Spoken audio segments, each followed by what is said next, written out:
Hello everyone, welcome to my channel K Education. कैसे हैं आप सभी लोग? आई होप आप सभी लोग अच्छे होंगे। तो आज मैं आप लोगों को डीएलएड फर्स्ट सेमेस्टर का पेपर फर्स्ट बाल विकास एवं सीखने की प्रक्रिया में 2019 का पेपर सॉल्व कराऊंगी। जैसे कि आप सभी लोग जानते हैं कि पहले से ही मैं आपको लघुत्तरीय प्रश्नों को सॉल्व करा रही हूँ। तो आज मैं आपके जितने भी लघुत्तरीय प्रश्न हैं वो आज के दिन में मैं आपको सारे सॉल्व करा दूंगी, क्योंकि टाइम बहुत कम है और आपको याद भी करना रहेगा। और ये लघुत्तरीय प्रश्न मैं आपको इसलिए पार्ट में पढ़ा रही हूँ ताकि आपको अच्छे से समझ में आए चीज़ें, और ये थोड़ा लेंथी पेपर होता है तो आप अच्छे से चीज़ों को समझ सकें। ठीक है, चलिए तो शुरू करते हैं। शुरू करने से पहले अगर आप चैनल पर नए हैं तो चैनल को लाइक, सब्सक्राइब और शेयर कर लीजिए। साइड में बेल आइकन होता है, उसको प्रेस कर लीजिए ताकि जब भी मैं वीडियो अपलोड करूं तो आप तक मिल सके। क्योंकि हमारे बहुत से प्रशिक्षु ये बोलते हैं कि मैम हमें पता नहीं चलता कि आपकी कब वीडियो अपलोड हुई, कब आपने लाइव क्लासेस ली। तो आपने बेल आइकन को नहीं प्रेस किया होगा, बेल आइकन को साइड में होगा, उसको प्रेस कर लीजिए ताकि जब भी मैं कोई भी चीज़ पढ़ाऊँ या कोई भी चीज़ पढ़ाने के लिए आपको कोई भी इन्फॉर्मेशन दूँ तो वो आपको नोटिफिकेशन में आ जाए। ठीक है, तो चलिए शुरू करते हैं बिना टाइम वेस्ट किए। पहला प्रश्न है, बाल विकास में अधिगम को प्रभावित करने वाले कौन कौन से कारक होते हैं? ठीक है, तो बाल विकास में अधिगम को प्रभावित करने वाले बहुत से कारक होते हैं, निम्नलिखित कारक होते हैं। कौन कौन से होते हैं? ठीक है, पहला कारक है शारीरिक स्वास्थ्य। ठीक है, बाल विकास में अधिगम को प्रभावित करने वाला जो पहला कारक है वो शारीरिक स्वास्थ्य। अगर आपका शारीरिक स्वास्थ्य अच्छा नहीं होगा तो आप चीज़ों को अच्छे से सीख नहीं पाएंगे। नेक्स्ट है मानसिक स्वास्थ्य। जब तक आप मस्तिष्क यानी आपका दिमाग यानी आपका मानसिक स्वास्थ्य सही नहीं होगा तब तक आप चीज़ों को नहीं सीख पाएंगे। सीखने की इच्छा भी होनी चाहिए। अब मैं आपको कोई चीज़ ज़बरदस्ती सिखा रही हूँ, ठीक है, मान लो आपकी सीखने की इच्छा नहीं है, आपका मन नहीं है, और मैं उसको ज़बरदस्ती सिखाऊँ, मार पीट के सिखाऊँ, तो आप उस चीज़ को नहीं सीख पाओगे। ठीक है, इसके लिए आप अपने अंदर से आपको खुद एक्टिव होना ज़रूरी है, आपको खुद आपके अंदर की इच्छा होना ज़रूरी है। ठीक है, सीखने का समय भी सही होना चाहिए। मान लो आपको नींद आ रही, रात में आपको 2 बजे आकर मैं सिखा दूं तो फिर क्या आप पढ़ पाओगे? नहीं, किसी भी चीज़ को नहीं सीख पाओगे। तो सीखने का हर एक समय होता है। ठीक है, चलिए नेक्स्ट है सीखने में तत्परता, यानी कि सीखने में तत्परता होनी चाहिए। ठीक है, नेक्स्ट है विद्यार्थी या बालक की मूलभूत क्षमता, यानी विद्यार्थी और बालक की कितनी क्षमता है, उसकी कितनी कैपेसिटी है सीखने की, इसको भी ध्यान में देकर सिखाना चाहिए। बुद्धि स्तर, बच्चे के बुद्धि स्तर को देखकर सिखाना चाहिए। बालक का बुद्धि स्तर कितना है, आप बच्चे को सिखा रहे हो, मान लो आप वो बच्चा आपका फर्स्ट क्लास का बच्चा, आप उसको 10th क्लास की बुक सिखा रहे हो तो क्या उसको समझ में आएगा? नहीं। तो उसके मानसिक स्तर, उसके बुद्धि स्तर को देखते हुए चीज़ों को सिखाना चाहिए। नेक्स्ट है रुचि। ये भी देखना चाहिए कि बच्चों को जो भी हम चीज़ सिखा रहे हैं उस बच्चे को उसमें इंटरेस्ट है या नहीं। अगर नहीं है तो आप उसमें इंटरेस्ट बनाइए। ठीक है, उस विषय में उसको इंटरेस्टिंग विषय करिए ताकि वो उसमें रुचि लेने लगे। ठीक है, तो ये होते हैं बाल विकास में अधिगम को प्रभावित करने वाले कारक, यानी बाल विकास में यानी बालक में अधिगम किस तरीके से प्रभावित करें, ये सभी कारक होते हैं। ठीक है, चलिए आगे बढ़ते हैं। नेक्स्ट क्वेश्चन है, नेक्स्ट क्वेश्चन ये कहा गया है कि जब बालक किशोरावस्था में पैर रखता है तो उसमें धीरे धीरे परिवर्तन होते हैं। इस संधि काल का शिक्षक तथा अभिभावक में क्या संबंध है? जो जब बालक किशोरावस्था में पैर रखता है, तो आपको पता है जब बालक किशोरावस्था में आता है, पैर रखता है, मतलब ये थोड़ी कि आप किशोरावस्था में कोई ऐसी चीज़ है जिसमें आप पैर रखते हैं। इसमें ये कहा गया है कि जब आप किशोरावस्था की उम्र में आते हैं, उसकी एज में आते हैं, यानी आप जब 14 से क्या होता है, 14 से 18 वर्ष की उम्र होती है किशोरावस्था की ना, तो आप जब 14 से 18 वर्ष की उम्र में आते हैं, 14 वर्ष की उम्र में आते हैं, तो आप में क्या क्या परिवर्तन पाए जाते हैं उसके बारे में पूछा है। तो ये तो आप बनाकर भी लिख सकते थे। ठीक है, देखिए इस तरीके के प्रश्न आपको पहले प्रश्न को ढंग से पढ़ना है, देखना है कि क्या पूछ रहा है। ठीक है, मान लो आपको ये प्रश्न नहीं आता था, आप इसको रट के नहीं गए हो, आप इसको समझ के नहीं गए, तो आप इतना तो समझे हो ना, इतने दिन से मैंने आपको पढ़ाया है, हर चीज़ को इतने अच्छे से व्याख्या उसकी की है, अच्छे से उसका एक्सप्लेनेशन किया है कि आपसे कोई क्वेश्चन छूटने नहीं पाएगा। इस तरीके के प्रश्न आप बनाकर भी लिख सकते हो। ठीक है, ऐसा नहीं कि आप सिर्फ रट के ही जाओ तभी लिख सकते हो। तो इस तरीके के प्रश्न आप आराम से कर सकते हो। ठीक है, तो जब बालक किशोरावस्था में आता है तो उसमें कई सारे परिवर्तन आते हैं, उसके शारीरिक परिवर्तन, उसका मानसिक परिवर्तन, ठीक है, उसका सामाजिक परिवर्तन, बहुत सारे आप लिख देते हैं, उसके सामाजिक परिवर्तन में बहुत सारे परिवर्तन आता है। ठीक है, उसमें शारीरिक परिवर्तन आता है, उसमें मानसिक परिवर्तन आता है, संवेगात्मक परिवर्तन होता है। ठीक है, उसकी वृद्धि और विकास में परिवर्तन होता है। तो बहुत सारे ऐसे उसके अंदर परिवर्तन आते हैं। तो इस संधि काल का शिक्षक और अभिभावक में क्या डिफरेंट है ये बताना है। तो किशोरावस्था में शिक्षक व अभिभावक की क्या भूमिका होती है? ठीक है, जब बच्चा किशोरावस्था में आता है तो उसमें एक टीचर की और उसमें एक उसके पेरेंट्स की यानी उसके माता पिता की क्या भूमिका होती है? ठीक है, देखिए कितना बढ़िया क्वेश्चन पूछा गया है। तो किशोरावस्था में किशोरों के विकास में शिक्षकों का बहुत ज़्यादा प्रभाव पड़ता है।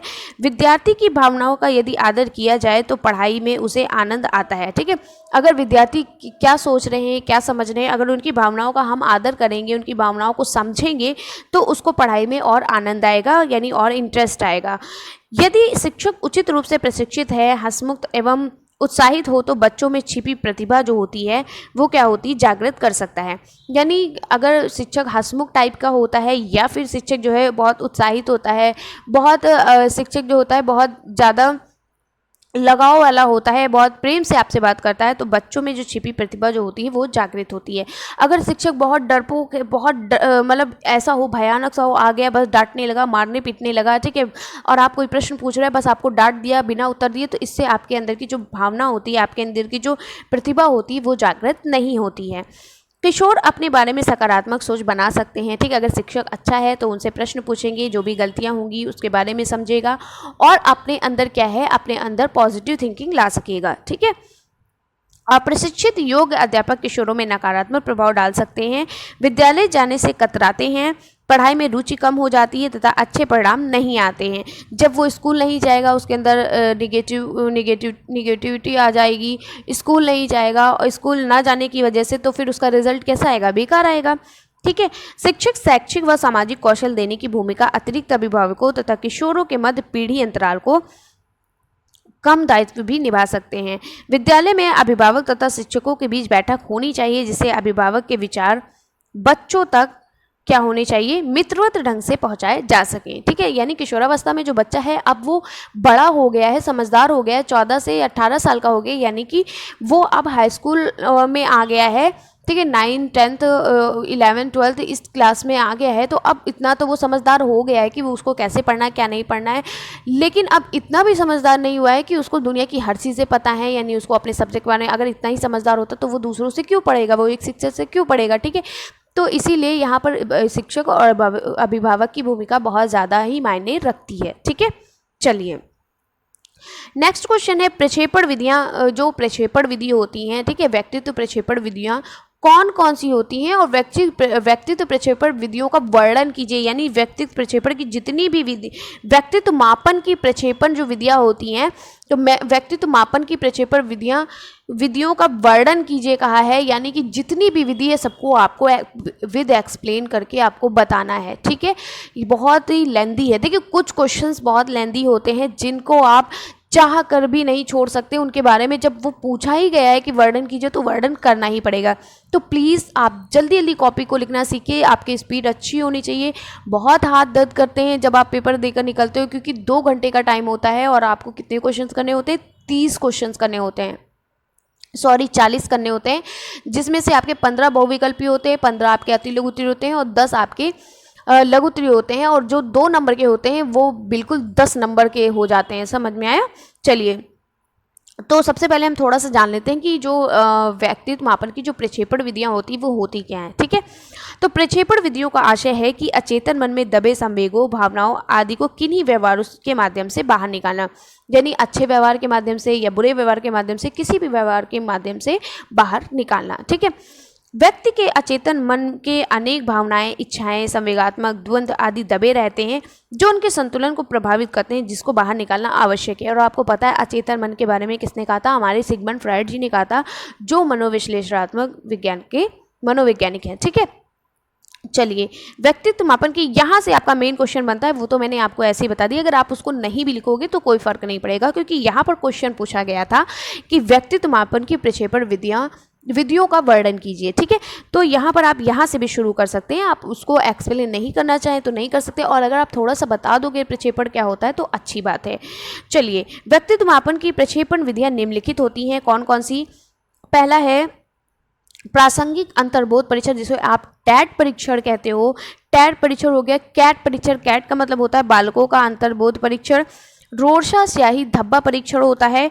वाक्य पूर्ति परीक्षण होता है। शब्द साहचर परीक्षण होते हैं। ठीक है, चलिए इनके बारे में देखते हैं क्या क्या कहा गया है। ये बहुत अच्छे से मैंने आपको पिछली वीडियो में जो आपको कई सारी वीडियोस पढ़ाई हैं और प्रीवियस ईयर क्वेश्चन पेपर में बहुत अच्छे से एक्सप्लेन करके आपको यहाँ पर बताया है। ठीक है, चलिए डोरसा स्याही धब्बा परीक्षण क्या होता है, चलिए देखते हैं।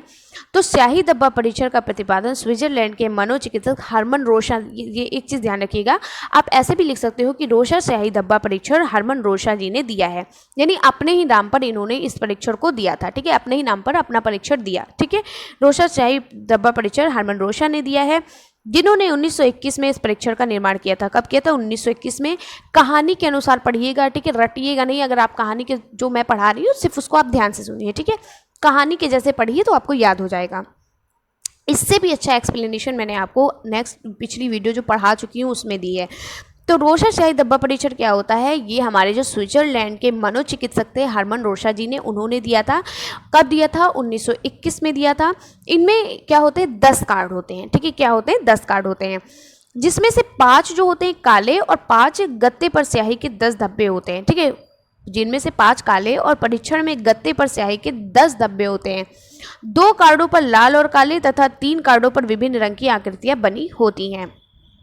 इन कार्डों के माध्यम से व्यक्ति के अचेतन मन की स्थिति जानकारी प्राप्त की जाती है। ठीक है, चलिए तो जिस व्यक्ति के व्यक्तित्व का मापन करना होता है उसे परीक्षणकर्ता एक कार्ड देता है, यानी जिस बच्चे का मापन करना होता है या जिस व्यक्ति का मापन करना होता है, जिसके बारे में परीक्षण करना होता है, टेस्ट करना होता है, उसको ये कार्ड दिए जाते हैं। ठीक है, और व्यक्ति उसे देखकर कोई विवरण कहानी प्रस्तुत कर देता है, जैसे कोई भी कहानी या कोई भी विवरण दे देता है, उसका प्रेजेंटेशन देता है और कहता है कि इस परीक्षण के माध्यम से उनकी बुद्धि, सामाजिकता, समायोजन, संवेगात्मक स्थिति, कल्पनाशीलता, अहम की शक्ति आदि पक्षों का अध्ययन किया जाता है।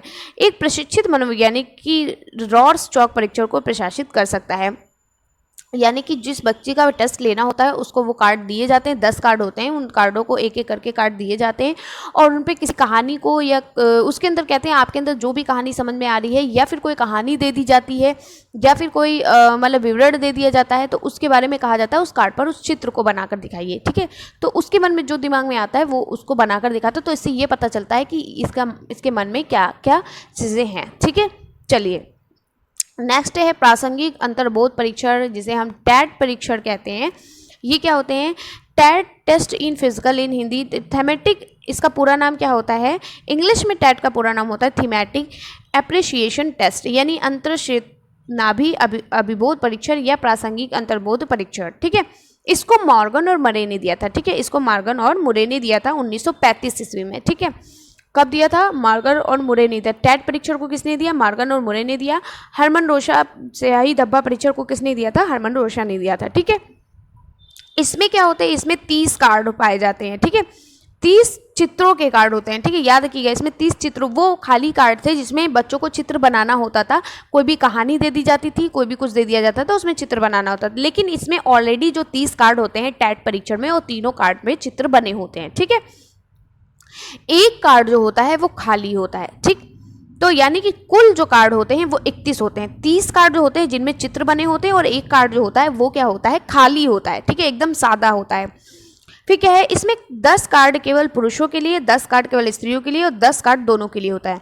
10 कार्ड पुरुष को दे दिए जाते हैं और 10 कार्ड स्त्री को दिए जाते हैं और 10 कार्ड दोनों को दिए। 30 कार्ड होते हैं ना, तो 10 पुरुष को दिए गए, 10 स्त्री को दिए गए, 10 बचे, तो 10 जो होते हैं वो दोनों को दिए जाते हैं। ठीक है, चलिए परीक्षण के समय एक प्रयोज्य पर प्रायः 20 कार्डों का प्रशासन किया जाता है। इन्हें 2 सत्रों में प्रकाशित किया जाता है। प्रत्येक सत्र में 10 कार्डों का प्रशासन किया जाता है।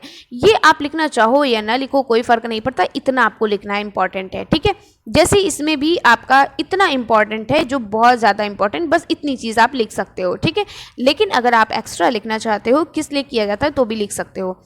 नेक्स्ट है कैट परीक्षण। कैट परीक्षण क्या होता है? Children apperception test. ठीक है, चिल्ड्रन एपर्सेप्शन टेस्ट होता है, इसमें बालकों का अंतर्बोध परीक्षण किया जाता है। ठीक है, क्या होता है? जहां टीएटी परीक्षण का प्रयोग वयस्कों पर किया जाता है। याद रखिएगा, अगर पूछ लेगा टीएटी परीक्षण का प्रयोग किसके ऊपर किया जाता है तो वयस्कों पर, यानी बड़े लोगों पर किया जाता है। लेकिन कैट परीक्षण जो होता है वो बच्चों पर किया जाता है। कैट मतलब यानी सी फॉर चिल्ड्रन होता है, ठीक है। तो ये किस पर किया जाता है? बच्चों पर किया जाता है, ठीक है। तो सीएटी परीक्षण का सर्वप्रथम प्रकाशन लियोपोल्ड बैलक ने 1948 में किया है। भारतीय परिस्थिति के लिए इसका संशोधन एक अनुकूल कोलकाता की उमा चौधरी ने किया है। ये क्या होता है? ये कितने साल के बच्चों पर किया जाता है? 3 से 11 वर्ष के बच्चों पर किया जाता है। अब सोचो 3 से 11 साल के बच्चे तो बहुत छोटे होते हैं, ठीक है। तो ये कम से कम आपके हम कह सकते हैं कि ये 3 से 11 साल के बच्चे 6 क्लास 7 क्लास तक होते हैं, ठीक है। यानी कि प्री प्राइमरी जो आपके प्ले ग्रुप से लेकर के आपके 6, 7, 8 ऐसे ही क्लास के बच्चे होंगे, ठीक है। इससे ज़्यादा नहीं, 6 हाँ 5th तक तो होंगे ही, ठीक है। तो यह परीक्षण 3 से 11 वर्ष तक की आयु वाले बालकों के लिए व्यक्तित्व का मूल्यांकन करने के लिए उपयुक्त होता है। इसमें कुल कितने चित्र होते हैं? 10 चित्र होते हैं और 10 जानवर बने होते हैं। क्या बने होते हैं? जानवर बने होते हैं, ठीक है। तो इनमें होता क्या है? 10 कार्ड होते हैं, 10 पर जानवर बने होते हैं। तो जानवर के बारे में पूछा जाता है कि इस जानवर के बारे में आप लिखिए कुछ, ठीक है। तो इन चित्रों के माध्यम से बालकों की परिवार संबंधी, सफाई संबंधी, प्रशिक्षण आदि अनेक समस्याओं व आदतों की जानकारी होती है। बुद्धि का स्तर होता है, चिंतन की विशेषताएं होती हैं, मानसिक द्वंद्व, सामाजिक संबंध और अहम की शक्ति की विशेषता का इस परीक्षण से पता चलता है, ठीक है। नेक्स्ट है वाक्य पूर्ति परीक्षण। तो एक बार फिर से रिवीजन करते हैं। हमने क्या पढ़ा? हमने टैट परीक्षण को पढ़ा। टैट परीक्षण में हमने क्या पढ़ा? हमने पढ़ा कि टैट परीक्षण जो होता है वो जो बड़े लोगों के लिए होता है, ठीक है। और उसमें क्या होता है? उसमें 30 कार्ड होते हैं। 30 कार्ड होते हैं जिसमें से 10 बच्चों जो है वो पुरुष को दिया जाता है, 10 महिला को दिए जाते हैं और 10 कार्ड जो होते हैं वो दोनों को बांटे जाते हैं। एक कार्ड जो होता है एकदम सादा कार्ड होता है जिस पर कुछ नहीं लिखा होता है, ठीक है। तो ये होते हैं। फिर आपने जो टैट परीक्षा है उसको मार्गन और मुरे ने दिया था, आपने ये पढ़ा। रोरशाही धब्बा परीक्षण में आपने क्या पढ़ा? उसमें ये पढ़ा कि बच्चों के जो अचेतन मन यानी किसी व्यक्ति के अचेतन मन की स्थिति को वहाँ पर जाना जाता है। यानी उनके अंदर जो भी भावनाएं, जो भी इच्छाएं होती हैं उनके मन के अंदर, उसको उससे प्रकट किया जाता है, उससे उसकी जागृत की जाती इच्छाओं को। और स्याही धब्बा परीक्षण को हरमन रोशा जी ने दिया था। फिर मैंने पढ़ा कैट परीक्षण। कैट परीक्षण जो होता है वो बच्चों के लिए किया जाता है, ठीक है। और कैट परीक्षण को किसने दिया था? कैट परीक्षण को हमारे लियोपोल्ड बैलक ने दिया था, ठीक है। इसमें जो होता है ये 3 से 11 साल के बच्चों के लिए किया जाता है, ठीक है। अब हम पढ़ने जा रहे हैं वाक्य पूर्ति परीक्षण यानी सेंटेंस कंप्लीशन टेस्ट, ठीक है। तो वाक्य पूर्ति परीक्षण ये भी बच्चों में किया जाता है। कैसे? चलिए देखते हैं। कहते नहीं कि कंप्लीट सेंटेंस, आपके बहुत से सेंटेंस आपके में भी आते हैं डीएलएड में। जब आप सेकंड सेमेस्टर में आओगे, जब इंग्लिश का पेपर दोगे, तो इंग्लिश में आपके जो सेंटेंस होंगे उसको कंप्लीट करना होगा, ठीक है। कंप्लीट सेंटेंस देखा है ना कि कहीं पे आपका प्रोनाउंसिएशन को कंप्लीट करना होता है। कोई सेंटेंस दिया होता है उसमें प्रोनाउंसिएशन को क्या होता है, प्रीपोजिशंस को आपको कंप्लीट करना होता है। जैसे कहीं पे ऑफ नहीं दिया होगा, कहीं पे आर नहीं दिया होगा, कहीं पे एट नहीं दिया होगा, कहीं पे जो है आपका दैट नहीं दिया होगा, ठीक है। ये सभी तरीके के आपके जो है वो क्या बोलते हैं प्रीपोजिशन को आपको वहाँ पर लगाना होता है, ठीक है। तो यही वाक्य पूर्ति परीक्षण यानी जो सेंटेंस अधूरा है उसको कैसे कंप्लीट करें, तो ये बच्चों को सिखाया जाता है, ठीक है। तो प्रक्षेपण विधियों में वाक्य पूर्ति परीक्षण भी बहुत इंपॉर्टेंट होती है, बहुत महत्वपूर्ण होती है, जिसमें कुछ अधूरे वाक्यों को शीघ्र पूरा करने के लिए विषय को कहा जाता है, ठीक है। यानी कि जैसे कि मान लो कि आपका सेंटेंस लिखा है, ठीक है, सेंटेंस, तो अब इसमें इस जो है आपको इस सेंटेंस को पूरा करना होता है, ठीक है। ये जो छूटा हुआ है इसको पूरा करना होता है, इस तरीके से दिया जाता है, ठीक है। यह आपको दे दिया गया, शीला इज गुड गर्ल, ठीक है। अब यहाँ पर कौन सा आपका प्रीपोजिशन लगेगा, उसमें यहाँ पर पूछा जाता है कौन सा आपका यहाँ पर कौन सा आपका सेंटेंस आएगा या कौन सा आपका वर्ड आएगा, ये यहाँ पर पूछा जाता है। तो इसे कहते हैं वाक्य पूर्ति परीक्षण यानी अधूरे वाक्यों को पूरा करना। तो प्रक्षेपण विधियों में वाक्य पूर्ति परीक्षण भी बहुत इंपॉर्टेंट होती है, जिसमें कुछ अधूरे वाक्यों को शीघ्र पूरा करने के लिए बच्चों को कहा जाता है या विषय को यानी बच्चे को कहा जाता है, ठीक है। आप ये लिख सकते हो। वाक्य विषय की व्यक्तित्व के शील गुणों को अभिव्यक्त करने वाले होते हैं। ये लिखित रूप में होते हैं, इसलिए शिक्षित व्यक्तियों पर ही इसका प्रशासन किया जा सकता है, ठीक है। चलिए नेक्स्ट है वाक्य पूर्ति परीक्षण विधि का। इसको किसने दिया था? इसको पाइने और टेंडलर ने दिया था। किसने दिया था? ये बहुत याद करना है आपको। हरमन रोशा स्याही धब्बा परीक्षण हरमन रोशा ने दिया था। टैट परीक्षण को मार्गन और मुरे ने दिया था। कैट परीक्षण को किसने दिया था? वाक्य पूर्ति परीक्षण को किसने दिया था? ये लिखना इंपॉर्टेंट रहेगा। ये याद कर लीजिए किसने किस परीक्षण को दिया है, ये जरूरी है, ठीक है। इसमें क्या होते हैं, उसमें कुल 20 वाक्य थे, ठीक है। जैसे मैं सुख का अनुभव करता हूँ क्योंकि, और देखिए क्योंकि और यहाँ पर डैश डैश लगा है, यानी कि इसको आपको पूरा करना पड़ेगा, ठीक है। तो इन वाक्यों में विषय की इच्छा, भय आदि से संबंधित वाक्य होते हैं। इस तरह व्यक्ति के गुणों का बोध किया जाता है, ठीक है। मैं सुख का अनुभव करना चाहता हूँ क्योंकि मुझे क्या करना चाहिए, क्योंकि किस लिए, अपनी इच्छा के लिए या या अपनी विषय की इच्छा के लिए या फिर डर की वजह से या किस वजह से करना चाहता हूँ, इस मतलब उसका यहाँ पर दिया भी होगा, जो जिस सेंटेंस को अधूरा जो सेंटेंस है उस अधूरे सेंटेंस के 2-3 वाक्य यहाँ पर दिए भी होंगे, उसको चुनकर आपको भरना पड़ेगा। इस तरीके से होता है, ठीक है। चलिए नेक्स्ट है शब्द साक्षर परीक्षण यानी वर्ड एसोसिएशन टेस्ट। इसको किसने दिया था, इसको हमारे जो शब्द साक्षर परीक्षण का सर्वप्रथम गॉल्टन ने दिया था। गॉल्टन कौन थे आपको पता है, फ्रांसिस गॉल्टन जो थे वो हमारे क्या थे, व्यक्तित्व विभिन्नता के जनक भी हैं, ठीक है, जिन्होंने 2 जुड़वा बच्चों के बारे में अध्ययन करके बताया है कि व्यक्तित्व विभिन्नता क्या होती है। तो शब्द साक्षर परीक्षण किसने दिया है, गॉल्टन ने 1869 में दिया था। आप सन नहीं लिखोगे तो भी कोई बात नहीं, लेकिन याद कर लीजिएगा, क्या पता सन भी पूछ लिया जाए। हम ये नहीं कह सकते आप याद ना करिए, याद भी कर लीजिए, लेकिन इसके जो मनोवैज्ञानिक हैं उनको जरूर याद करिएगा, ठीक है। इन्होंने 75 शब्दों की एक सूची बनाई। देखा कि साक्षर शब्दों के स्मरण से कुछ मानसिक चित्र प्रतिभाएं मस्तिष्क में अंकित हो जाती हैं, यानी 75 शब्दों की एक सूची बनाई, ठीक है। और उसमें ये देखा कि जो शब्द हैं उसमें से जो हमारे अंदर जो हमें याद है पहले से, उसमें से उसके मानसिक चित्र और प्रतिभाएं मस्तिष्क में अंकित हो जाती हैं। जैसे ही हम चित्र को देखते हैं हमारे अंदर कुछ दिमाग में कुछ ना कुछ आ जाता है, ठीक है। इसके बाद युंग ने 1910 में संवेगात्मक मनोग्रंथियों का पता लगाने के लिए शब्द साक्षर विधि को पूर्ण विकसित किया, ठीक है। वास्तव में शब्द साक्षर परीक्षण के जनक फ्रायड तथा युंग थे, यानी दोनों थे। उनके अनुसार इस परीक्षण में पूर्व निश्चित उद्दीपन शब्द दिए रहते हैं, जिसमें एक एक परीक्षार्थी के समक्ष प्रस्तुत किए जाते हैं।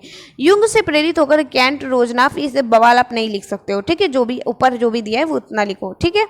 पढ़ा देती हूँ ताकि आप ये ना कहो कि पढ़ाए नहीं, लेकिन ये बकवास नहीं लिखना है। युंग से प्रेरित होकर कैंट रोजनाफ 1910 ने तथा 1946 में रैपापोर्ट ने भी शब्द साक्षर परिणाम का निर्माण किया, जिसका अनुप्रयोग व्यक्तित्व मापन में होता है। तो ये जो आपका है, यहाँ से इतना आप स्किप करना चाहते हो तो आप स्किप कर दो, ठीक है, कोई ज़रूरी नहीं है, इतना आपको याद भी नहीं होगा इतने सारे, ठीक है। चलिए अब आते हैं नेक्स्ट क्वेश्चन नंबर 4 है। देखिए इतना लेंदी होता है एक एक प्रश्न, इसलिए मैंने सोचा मैं अलग अलग वीडियोस बना दूं, ठीक है। तो उत्तर नंबर 4 क्या है, प्रयास और त्रुटि सिद्धांत की व्याख्या करते हुए बताइए कि शिक्षा में इनका क्या उपयोग है। यानी प्रयास और त्रुटि का सिद्धांत जो है ये क्या है, क्यों है ये सिद्धांत, ठीक है, इसको एक्सप्लेनेशन करके बताओ।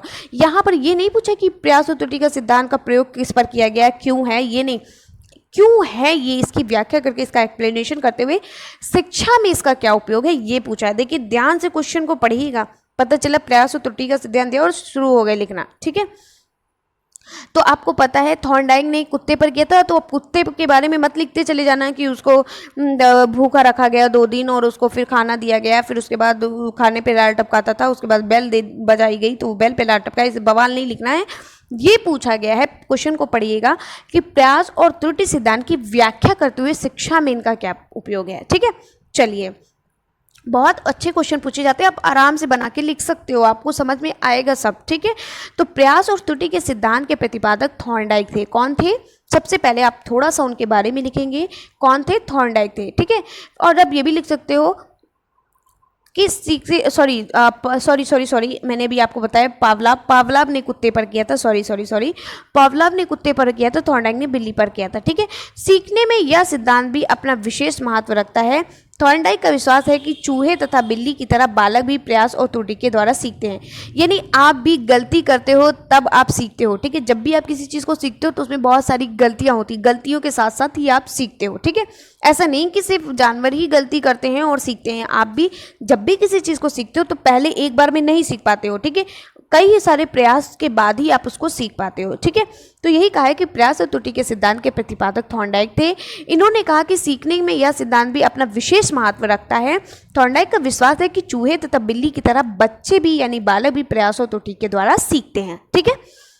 बालक इस सिद्धांत के अनुसार चलना सीखता है, बोलना सीखता है, भोजन करना सीखता है। क्या बच्चे जैसे ही जन्म लेते हैं बस भोजन करना शुरू कर देते हैं? नहीं, जब वो भोजन करना सीखते हैं तो देखा है आप किस तरीके से खाते हैं, बहुत सारा खाना इधर उधर फेंक देते हैं। चलना जब शुरू करते हैं तो गिर जाते हैं, ठीक है। बोलना शुरू करते हैं तो पहले क्या करते हैं, तुतला कर बोलते हैं ना, तो उनके अंदर भी बहुत सारी त्रुटियां आती हैं, फिर वो सुधार कर पाते हैं। ठीक है। जैसे कि इस सिद्धांत का हम सार यानी इसकी व्याख्या करें तो क्या करेंगे, इस प्रकार के सीखने को हम सफल प्रतिक्रियाओं के चुनाव के द्वारा सीखने की विधि भी कहते हैं। इस सिद्धांत का स्पष्टीकरण इस प्रकार किया जा सकता है कि जब कोई व्यक्ति कोई कार्य करना सीखता है तो उसे उसमें आरंभ में त्रुटियां होती हैं, यानी उसमें आरंभ में बहुत सारी, यानी शुरुआत में बहुत सारी, जब आप यहाँ से लिखना शुरू करिएगा, ठीक है, ये लिखिएगा कि जब कोई व्यक्ति किसी भी काम को करना सीखता है तो शुरुआत में उससे बहुत सारी गलतियां होती हैं, लेकिन बार बार प्रयत्न करने पर, बार बार कोशिश करने पर व्यक्ति उसे करना सीख जाता है। ठीक है, गलतियां तो बहुत होती हैं लेकिन बार बार कोशिश करने पर एक दिन वो क्या होता है, सीख जाता है। सीखना जो इस प्रकार संभव होता है कि त्रुटि और प्रयास से सीखना कहलाता है। ठीक है, वुडवर्थ के अनुसार कहा गया है कि त्रुटि के अंतर्गत किसी नवीन कार्य को सीखने के लिए अनेक प्रयत्न करने पड़ते हैं। यानी वुडवर्थ का कहना है कि त्रुटि के अंतर्गत यानी किसी गलती के अंतर्गत नए कार्य को सीखने के लिए हम क्या करते हैं, हमें बहुत सारी कोशिशें करनी पड़ती हैं, तब जाकर हम अपनी गलतियों को सुधार सकते हैं, जिनमें से अधिकांश गलत होते हैं, बहुत सारी गलतियां गलत भी होती हैं, तब हम उनको सुधार सकते हैं। अब इनमें शिक्षा का क्या उपयोग है, इसके बारे में लिखते हैं। इसके द्वारा सीखने से बालक आशावादी बनते हैं, यानी अच्छी तरीके से सीख जाते हैं, बहुत सारी गलतियों के बाद, बहुत सारी कोशिश करने के बाद वो एक सफल व्यक्ति बनते हैं। ठीक है, इसके द्वारा जो ज्ञान अर्जित किया जाता है वह स्थायी रहता है, यानी आप बार बार चीज़ों को सीख रहे हो, गलती करो सीख रहे हो, तो ये आपका जो सीखने की जो प्रक्रिया है ये क्या होती है, आपके अंदर स्थायी रहती है। ठीक है, मंद बुद्धि के बालक इसी सिद्धांत से सीखता है। सबसे ज़्यादा जो गलतियां होती हैं, जो मंद बुद्धि यानी कमज़ोर बुद्धि का बालक होता है, बहुत गलतियां करता है और बहुत ज़्यादा कोशिश करता है, उसके बाद एक दिन सीख जाता है। ठीक है, यह उन त्रुटियों की ओर संकेत करता है जिसने लाभ उठाया जा सकता है। ठीक है, इसका सीखने की प्रक्रिया में बहुत महत्व है, विशेष महत्व है, बहुत सारे महत्व हैं। इसके अनुसार सीखने में बालक परिश्रमी बनते हैं, उनके धैर्य की भावना उदय होती है। जब आप क्या होते हैं, जब आप गिरते हैं, उठते हैं, गिरते हैं, संभलते हैं, तो आप क्या करते हैं, आपके अंदर बहुत ज़्यादा मेहनत करने की शक्ति आती है, बहुत ज़्यादा परिश्रमी आप बन जाते हो। ठीक है, यह गणित, विज्ञान तथा समाजशास्त्र जैसे विषयों के सीखने के लिए विशेष उपयोगी होते हैं। चलिए देखिए कितने अच्छे से एक्सप्लेनेशन करके मैंने आपको बताया। आप क्या बोलते हैं, आप जो राजन सीरीज़ या पवन सीरीज़ से पढ़ोगे तो उसमें बहुत ज़्यादा टफ लैंग्वेज लिखी है, मैंने उसको पढ़ा तो देखा बहुत टफ लैंग्वेज लिखी है, तो आप इस तरीके से इससे पढ़ेंगे तो आप जो मैंने पढ़ाया है अगर आप सिर्फ सुन लिए होंगे तो भी आप लिख लोगे, आपको अलग से पढ़ने की ज़रूरत नहीं पड़ेगी अगर आपने अच्छे से सुन लिया है। नेक्स्ट है उत्तर नंबर 5 है आपका, यानी प्रश्न नंबर 5 पूछा गया था कि स्किनर ने क्रिया प्रस्तुत सिद्धांत की व्याख्या कीजिए, या जो स्किनर का जो क्रिया प्रस्तुत का सिद्धांत है उसकी व्याख्या कीजिए। तो स्किनर ने अपना प्रयोग किस पर किया था, कबूतर और चूहे पर किया था। ठीक है, वहाँ पर थॉर्नडाइक ने किस पर किया था, थॉर्नडाइक ने बिल्ली पर किया था और पावलाव ने कुत्ते पर किया था। ठीक है, तो स्किनर का क्रिया प्रस्तुत अनुबंधन का सिद्धांत, इसके प्रतिपादक कौन है, खुद BF स्किनर जी हैं और इनका प्रयोग वर्ष 1938 ईस्वी है और प्रयोग इन्होंने किस पर किया था, चूहे और बिल्ली पर किया था। ज़रूरी नहीं कि आप इसके सन को लिखो। ठीक है, तो चलिए इनका और इनके जो इन्होंने प्रयोग किया है इसका और भी नाम दिया, इन्होंने इसको RS थ्योरी दिया। ठीक है, कार्यात्मक प्रतिबद्धता का सिद्धांत भी इन्होंने कहा, सक्रिय अनुबंधन का सिद्धांत भी कहते हैं, अभिक्रमित अनुदेशन का सिद्धांत भी कहते हैं, नैमित्तिक अनुबंधन का सिद्धांत भी इसे कहा जाता है। अब इस सिद्धांत का क्या इन्होंने बताया, सिद्धांत के बारे में क्या बताया, क्या इस सिद्धांत में बताया गया है, इन्होंने कहा है कि यदि किसी अनुक्रिया के करने से सकारात्मक एवं संतोषजनक परिणाम मिलते हैं तो प्राणी या क्रिया बार बार देता है। यानी कि इन्होंने कहा है कि अगर आप किसी भी काम को क्या करते हो, आप किसी भी काम को करते हो, अगर वो पॉजिटिव होता है, सकारात्मक होता है, अच्छा रिजल्ट उसका आता है, तो प्राणी यानी जो व्यक्ति होता है उस क्रिया को बार बार करने में अच्छा उसको लगता है, बार बार करने में इंटरेस्ट आता है, उस क्रिया को बार बार दोहराता है। जैसे आप किसी घर पे, मैंने आपको कई बार एक्सप्लेनेशन करके बताया है कि जब आप किसी घर पे कोई काम करते हो या फिर आप स्कूल में ही आप क्लासरूम में बैठे हुए हो और आप को टीचर ने राइटिंग लिखने के लिए दी है, तो सारे बच्चों को जब राइटिंग लिखने के लिए, तो अगर आप बहुत अच्छी राइटिंग लिखते हो तो टीचर आपकी तारीफ़ करता है, जब तारीफ़ करता है तो आपको और मज़ा आता है अच्छी तरीके से लिखने में, स्पष्ट लिखने में। ठीक है, और यही अगर असफलता या नकारात्मक परिणाम मिले तो प्राणी क्रिया को पुनः दोहराने से बचता है, जिससे उद्दीपन और क्रिया का संबंध कमज़ोर हो जाता है। यानी ये कहा गया है कि अगर आप किसी काम को कर रहे हो, उसमें गलतियां हो रही, फिर आप कोशिश कर रहे हो लेकिन उसका रिजल्ट अच्छा नहीं आ रहा है, तो आपका मन एकदम टूट जाता है, आपका वो काम करने का, दोहराने का मन नहीं करता है। ठीक है, जैसे आपने कोई बहुत बड़ी मेहनत से आपने सुलेख लिखी और टीचर आया और आपको डांट दिया, ये कैसी राइटिंग, इतनी गंदी राइटिंग में लिखा, आप बहुत गंदा लिखते हो, तो आपके अंदर की जो इच्छाएं हैं वो मर जाएंगी। अगर वही टीचर कहेगा हाँ ये बहुत अच्छा लिखा, लेकिन आप और थोड़ी कोशिश करिए तो आप और अच्छा लिख लोगे। अगर टीचर इस तरीके से कहता तो आपका गंदा लिखा हुआ भी आप उसको अच्छा करना सीख जाओगे। ठीक है, चलिए स्किनर का क्रिया प्रसूत सिद्धांत का अनुबंधन सिद्धांत ये क्या है, किसने दिया, कहाँ से दिया गया। ठीक है, तो इस सिद्धांत का प्रतिपादन अमेरिका के हार्वर्ड विश्वविद्यालय के प्रोफेसर बीएफ स्किनर के द्वारा 1938 में किया गया। यह सिद्धांत थॉर्नडाइक के द्वारा प्रतिपादित प्रभाव के नियम पर आधारित है। इस सिद्धांत को कार्यात्मक प्रतिबद्धता तथा साधक अनुबंधन एवं नैतिकवाद के नाम से भी जाना जाता है। अगर आप ये बकवास नहीं भी लिखोगे तो भी कोई फर्क नहीं पड़ता, लिख लोगे तो बेटर है। नेक्स्ट है, इस सिद्धांत के अंतर्गत स्किनर ने सीखने की व्याख्या को दो रूपों में विभाजित किया है। ये इंपॉर्टेंट है लिखना। एक होता है प्रतीकात्मक व्यवहार और दूसरा होता है क्रिया प्रसूत व्यवहार। तो प्रतीकात्मक व्यवहार क्या होता है? चलिए देखते हैं। सॉरी एक सेकेंड रुक जाइए। तो प्रतीकात्मक व्यवहार क्या होता है? प्रतीकात्मक व्यवहार है, यानी कि ये वो व्यवहार है जो किसी उद्दीपक के नियंत्रित में होता है, यानी उद्दीपक के नियंत्रण में होता है, जबकि क्रिया प्रसूत व्यवहार प्राणी की इच्छा पर निर्भर करता है। ठीक है, यानी कि आप कोई ऐसा काम करते हो जो किसी उद्दीपक के नियंत्रण में किया जाता है, यानी आप किसी के कहने पर कर रहे हो, और एक होता है आप अपने मन से कर रहे हो, अपनी इच्छा के अनुसार कर रहे हो, तो वो होता है क्रिया प्रसूत व्यवहार। ठीक है, चलिए अब स्किनर पे अपना प्रयोग किस पर किया था? चूहे पर किया था। स्किनर ने एक भूखे चूहे को एक बॉक्स में बंद करके रखा था। ठीक है, इन्होंने चूहे और कबूतर पे किया था। तो आप दोनों में से जो आपको समझ में आए उसको आप एक लिख लीजिएगा। ठीक है, भूख की तड़प से चूहा इधर उधर उछलता है। इस दौरान एक बार उछलने से चूहे के पंजे से लीवर दब जाता है। देखिए चूहे के पंजे से क्या हो गया, ये देखिए लीवर जो है वो दब गया। एक सेकेंड, चूहे के पंजे से ये देखिए लीवर दब गया। ठीक है, लीवर दब जाता है तो फिर क्या होता है, लीवर दबने की वजह से क्या होता है, भोजन के कुछ टुकड़े उसे प्राप्त हो जाते हैं।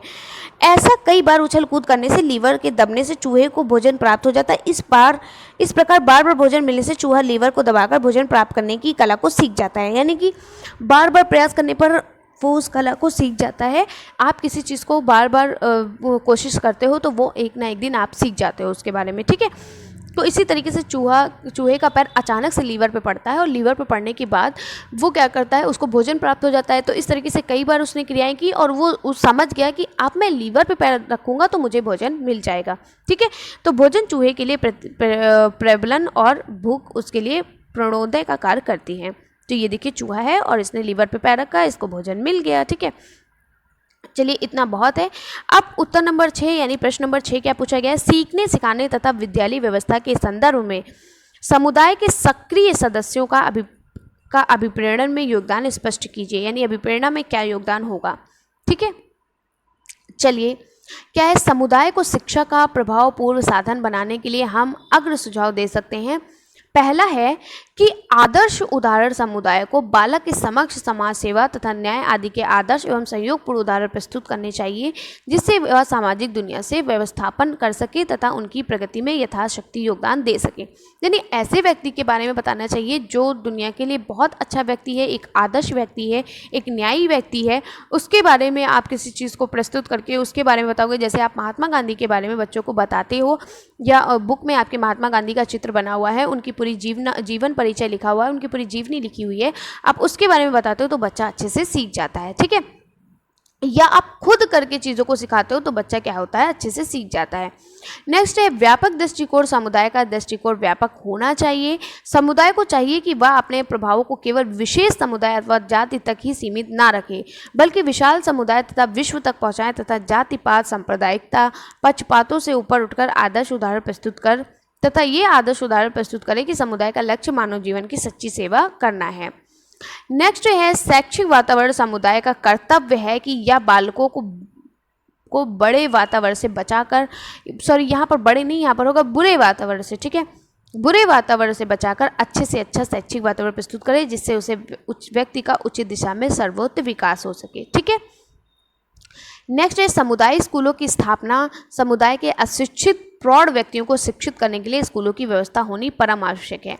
यानी कि जो समुदाय के जो अशिक्षित और जो प्रौढ़ व्यक्ति हैं उनको भी शिक्षित करना बहुत ज़रूरी है, तभी वो अपने बच्चों को आगे पढ़ा सकेंगे। ठीक है, नेक्स्ट है अन्य साधनों का सहयोग समुदाय को शिक्षा का प्रभावशाली साधन बनाने के लिए यह आवश्यक है कि परिवार, स्कूल, राज्य जैसी महत्वपूर्ण संस्थाओं के साथ निकटतम संपर्क स्थापित करें। माता पिता, शिक्षकों तथा राज्यों के अधिकारी वर्ग को समुदाय की उन्नति के लिए अधिक से अधिक सहयोग प्रदान करना चाहिए।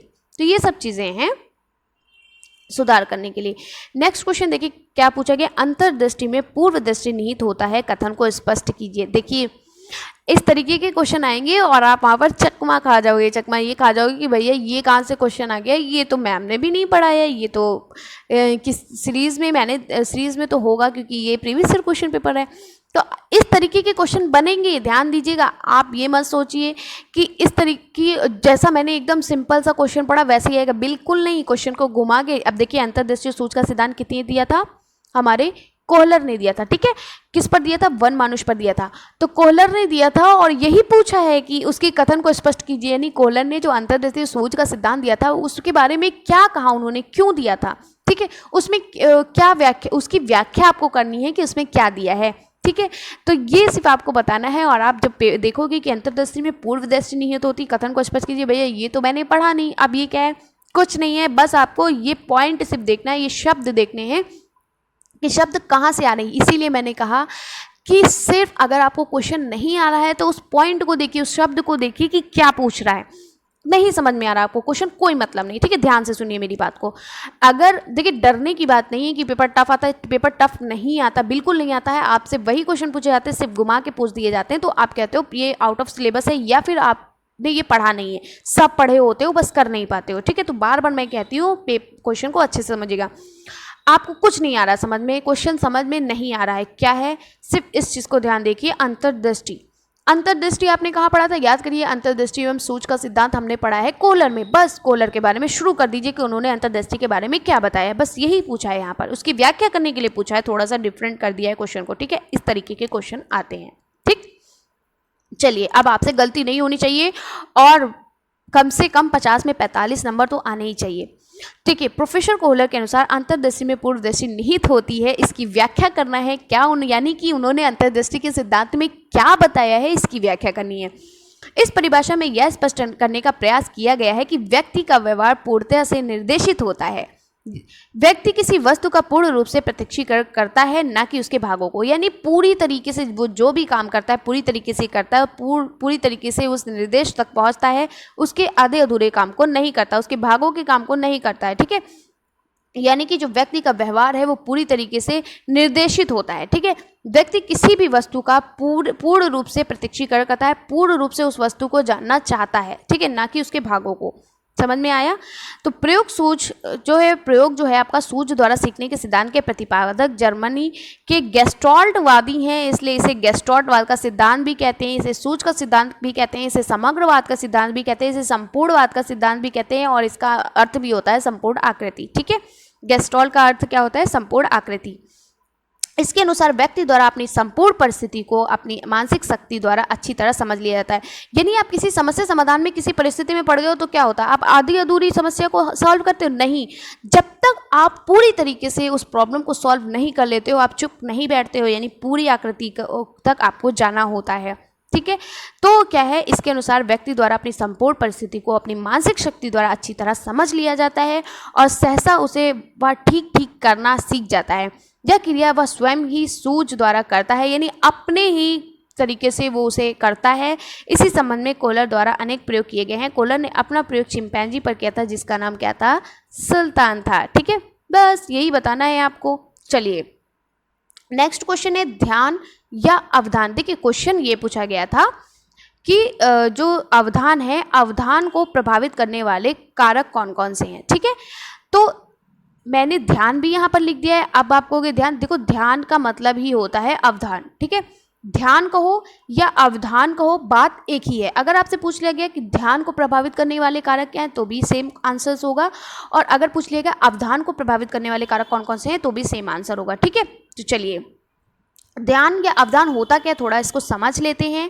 तो मैकडूगल ने कहा है कि अवधान केवल उस चेष्टा या इच्छा को कहते हैं जिसका प्रभाव ज्ञान प्रक्रिया पर पड़ता है, ठीक है। ये नहीं, उस इच्छा को कहते हैं जिसका प्रभाव किस पर पड़ता है, जिसका प्रभाव नॉलेज के प्रोसेस पर पड़ता है, ज्ञान की प्रक्रिया पर पड़ता है। रॉस का कहना है अवधान विचार की किसी वस्तु को मस्तिष्क के सामने स्पष्ट रूप से उपस्थित करने की प्रक्रिया है। यानी कि आपको कोई चीज़ आपके सामने कोई भी चीज़ है या आपसे किसी ने प्रश्न पूछ लिया तो आप उसको अपने ध्यान में लाते हो, ठीक है। तो ध्यान कहाँ पर होता है, मस्तिष्क में आपके आता है, मस्तिष्क में उपस्थित हो जाती वो चीज़ और आपको वो चीज़ ध्यान में आ जाती है। जैसे आप किसी चीज़ को भूल जाते हो तो आप उसको सोचने लगते हो कि कहाँ रखी, फिर आपको ध्यान आता है, तो आपको ध्यान आता है मैंने ऐसे किया, फिर वहाँ रखा, ऐसे आपको कई सारे उसमें आपके दिमाग में जो है चित्र बनते रहते हैं, दिमाग में आपकी वो बनती रहती है प्रतिरूप, ठीक है। चलिए, अब ध्यान या अवधान को प्रभावित करने वाले कारक कौन कौन से होते हैं, चलिए देखते हैं। तो पहला कारक है नीड, ठीक है, यानी आवश्यकता, ठीक है। तो ध्यान और आवश्यकता का घनिष्ठ संबंध है। जब हमें भूख या प्यास लगती है तो शरीर में आंतरिक परिवर्तन होने लगते हैं। ये परिवर्तन हमारे ध्यान को आवश्यकतापूर्ण उद्दीपक पर केंद्रित कर देते हैं। यानी जब आपको भूख लगती है तो क्या होता है, आपके भूख लगती है तो भूख बताती नहीं कि ना कि मुझे भूख लगी है। क्या होता है, आपका ध्यान, जब आपको भूख लगती है तो आपका ध्यान जाता है कि मुझे भूख लगी है, ठीक है। आपको ध्यान की ओर आकर्षित करता है। रुचि, इंटरेस्ट, प्रसिद्ध मनोवैज्ञानिक मैकडूगल के विचार से रुचि किया हुआ ध्यान और ध्यान करना ही रुचि है। अतः व्यक्ति के ध्यान रुचि के आधार पर स्थापित, यानी रुचि और ध्यान एक दूसरे के से अंतःक्रिया करते हैं।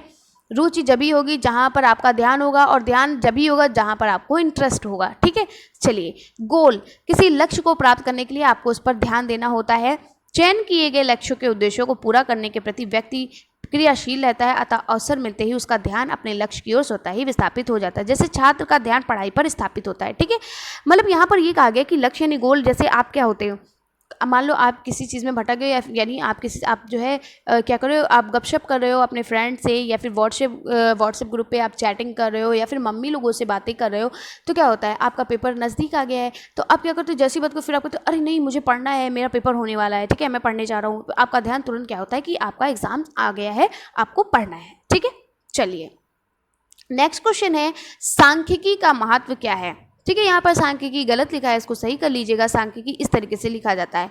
तो सांख्यिकी का क्या महत्व है, सांख्यिकी गणित की वह शाखा है जिसमें आंकड़ों का संग्रहण किया जाता है, यानी आंकड़ों को इकट्ठा किया जाता है, उसका प्रदर्शन किया जाता है, फिर उसको अलग अलग किया जाता है, उसका वर्गीकरण किया जाता है और उसके गुणों का आकलन का अध्ययन किया जाता है।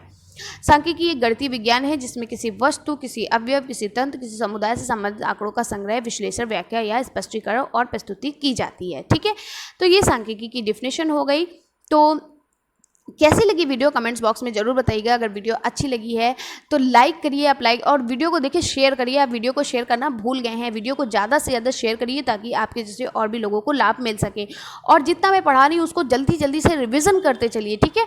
तो मल्टीपल रिवीजन करोगे तो आपको अच्छे से चीज़ें याद हो जाएंगी। शाम की वीडियो में आपका 2020 का पेपर, 2022 का पेपर मैं करा चुकी हूँ। 2020 का पेपर बचा है, सिर्फ एक पेपर बचा है, उसको सॉल्व करा दूंगी। फिर उसके बाद शिक्षण अधिगम के सिद्धांत, फिर मैथ्स की वीडियो लाऊंगी, ठीक है। तो ये फिर आपका सारा जो कोर्स है वो एकदम कंप्लीट हो जाएगा, ठीक है। 2 दिन में, यानी 2 दिन में आपका सारा कोर्स एकदम कंप्लीट हो जाएगा। और 2 दिन के बाद आपको सिर्फ बाल विकास और शिक्षण अधिगम पर फोकस करना है, ठीक है। तो कैसी लगी वीडियो कमेंट बॉक्स में ज़रूर बताइएगा। अगर वीडियो अच्छी लगी है तो लाइक करिएगा और शेयर करना बिल्कुल भी मत भूलिएगा, ठीक है। तो मिलते हैं इसी तरीके से नेक्स्ट वीडियो में, तब तक के लिए बाय बाय, टेक केयर।